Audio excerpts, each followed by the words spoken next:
What's going on, folks, and welcome to another Scum video. I hope you're all doing well. Apologies on the lack of streams and content over the last few days, and the following week is going to be very busy for me, guys, so please bear with me. I would rather be doing this, believe me, but the next week is going to be incredibly busy for myself, so I'm going to try and do as many streams as I can. You guys will catch me as long as you've got that bell clicked and you've hit the subscribe button as well. So guys, we've got another patch here. How awesome is this?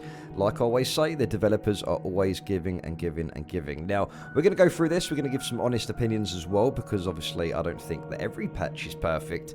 There's always going to be issues with certain things along the lines of what features or what patches have been put in and stuff like that. So we have the observatory, guys. We've got the new location here. There's a few images on top of the video. I'm actually running around at that location as well, so keep an eye out for certain stuff. There's loot here as well. Now, there's a lot of military loot here. I've got to say, this is going to be a hot spot. I know I said it with the sanitarium video, but this actually has a lot of loot. You guys will see in this video here as I'm running around. I was actually very, very shocked with the amount of loot here, but very excited as well for it. So this is definitely going to be a place that I'm going to visit a lot in my streams, I think, when I'm in the area, to be able to get to this location as well. So if anyone wants to actually go through this with me, please go into the description. There's a link there to this patch, the patch notes for this, as I go through it as well. So they now have a Primal Event, guys. Now, everyone always, with their friends, is like, come on, let's go and do an event. Let's have just katanas, or have like some weak weapon or something just for laughs. Well, now they have the Primal Deathmatch, which is awesome, and there's quite high rewards for this as well, so you can actually gain a lot of fame points and you can lose them too. So winning will really make you gain a lot more fame points as well. So you can see the images there. It's called Hunting Ground Primal. So this is just a start of doing something different, and the developers really do different things to bring the game to life in many ways, and it's just different and interesting, and that's something that really keeps me with this game. Is they're just very not intuitive. They're just like, it's just genius, really, just to bring in certain things like this into a survival game. It just makes it more interesting. If you're, you know, a bit tired of the survival, you want to go and play a game with your friends. You've got a little bit of a, you know, you've got a deathmatch you guys can go into. We all can go into it. So we're looking at the quad bike now. The quad bike, there's some footage up there on the screen, so you guys should see that. There's 4 different types of quad bikes, 4 different colours rather. They seat up to 2 people. They're slower than the SUV. It is adjusted for off-road driving and has less storage space than the SUV. So obviously it's not as fast as the SUV, and you can't fit much in there, but you can fit 2 people as well. So it is not bad for a first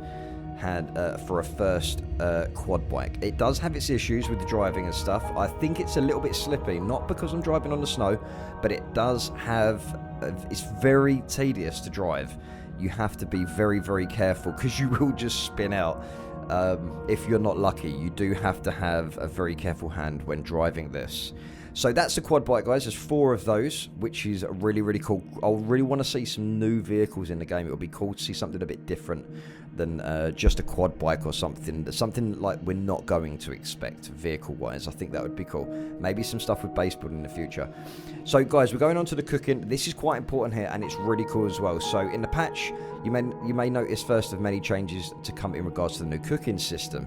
In previous patches, they've introduced the ability to fuel crafted campfires, and now you'll be able to estimate how strong the fire is and how long it will keep burning just by looking at it. Also, don't sit on fires now, guys. They will burn your ass. This is important now because the food items have a proper cooking temperature they should be cooked at. Items now start to cook when their temperature reaches a certain value depending on the item. But if that temperature is too high, it will result in it being overcooked, which is pretty realistic, guys, isn't it? You know, I know they're going deep into the cooking system, but this is survival, and the PvE side as well needs to be done properly, and these guys are doing it properly. If the item is emitting black smoke, it should be taken away from the heat. Also, keep in mind that food will continue to cook for some time after being removed from the heat, because the heat is already absorbed into the food. So here's a pro tip, guys. For best cooking temperature, wait for the fire to subside and cook on the embers. Also, fire does damage now, so don't stand on it, like I said before. So they are currently experimenting with the visual feedback on how to know when the cooking is done, and things will change as we tune the cooking mechanics, they say. So They've basically got the whole, you know, when you put food in front of the fire, you need to have a certain distance to put it, and obviously you don't want to overcook it as well. Now, this is something really cool. I didn't expect this. I did not see this coming whatsoever. But they do have a degradation system.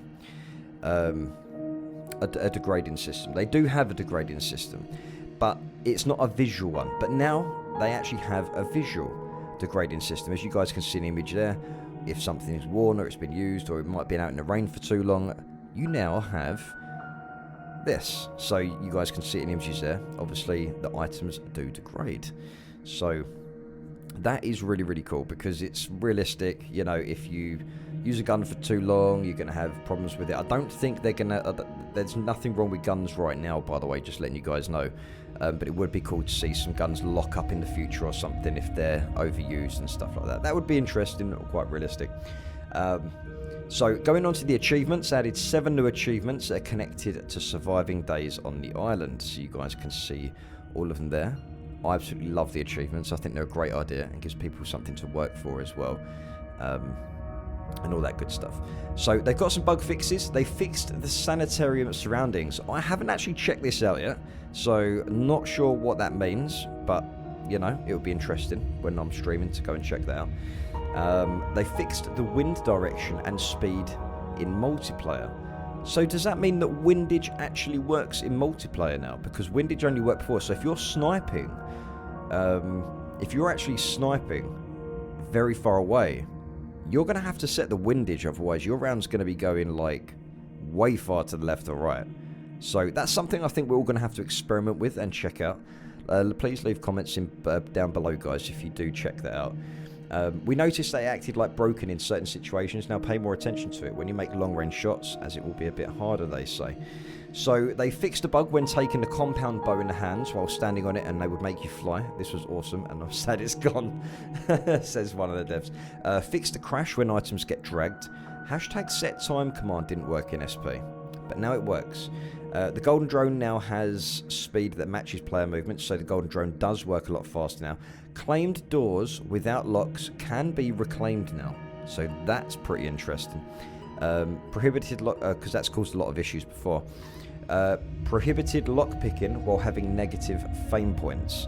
So you can't lockpick if you've got negative fame points, because you lose fame points when you lockpick. And we have the new comic image as well, so we're on page 7 for the comics now.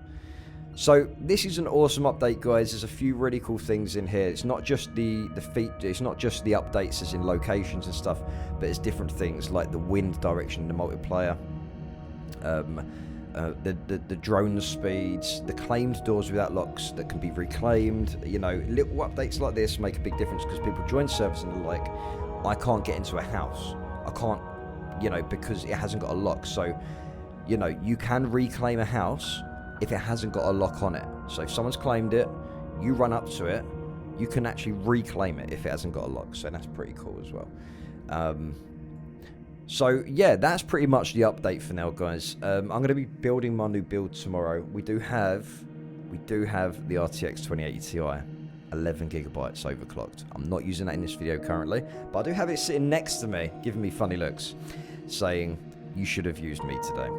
So I'm looking very forward to building the new build tomorrow. But guys, that is literally it. So thank you very much for taking the time to come watch this. Guys, please don't forget to subscribe, smash that thumbs up, and please do leave a comment.